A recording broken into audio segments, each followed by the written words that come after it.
Hey, how's it going? Beautiful day here in New York.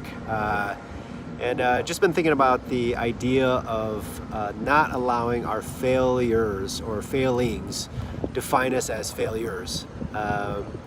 It's failing is just a part of life, part of learning, part of business, especially entrepreneurship.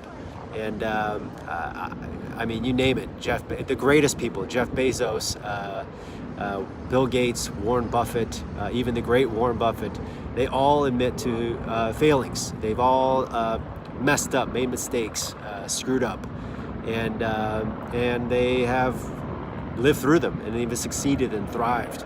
I certainly am not have escaped failure or failing, and it's terrible. Nobody likes it. Everybody hates it. It's a terrible feeling, but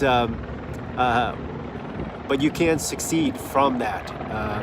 I'll give you an example in my own life. I started this eco-friendly luxury t-shirt company in 2008, and it was a catastrophe. I mean, it was the Great Recession was just starting, and nobody was buying eco-friendly t-shirts, or at least luxury, overpriced luxury t-shirts from a brand they didn't know.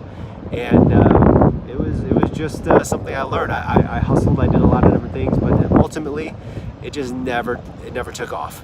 And the funny thing is, I could have easily let myself wallow in my shame, and I'd put a lot of posts out there to share about this company, but it really was terrible having a public failure like that.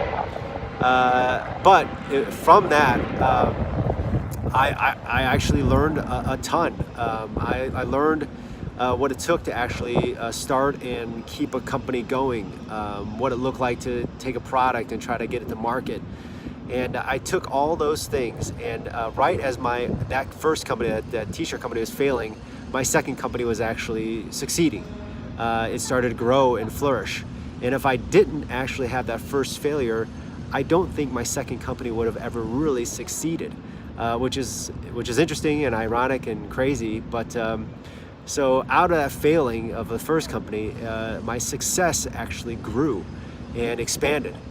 Without the first failing, my second company would have never succeeded. I truly believe that.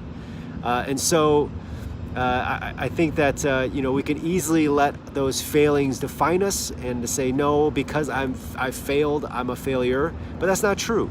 It's absolutely not true. With those people who were that I named before, Bill Gates, Warren Buffett, Jeff Bezos, and many other entrepreneurs that from them to me on the spectrum, there's it's how you think about those failings and what you learn and take from those failings that can really define you as to become more successful instead of a failure.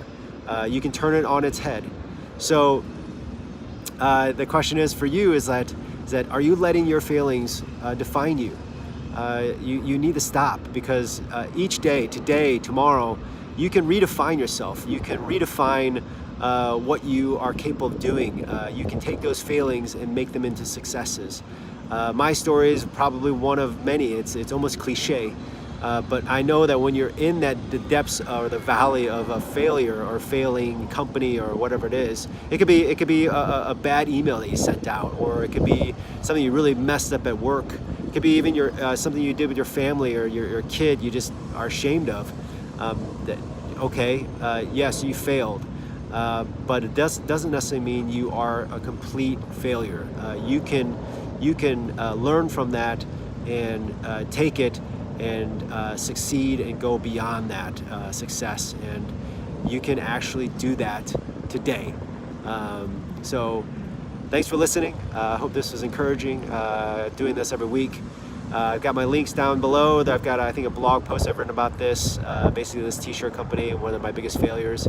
And feel free to subscribe, that'd be great, and comment. Love to hear from you. Talk to you later. Bye.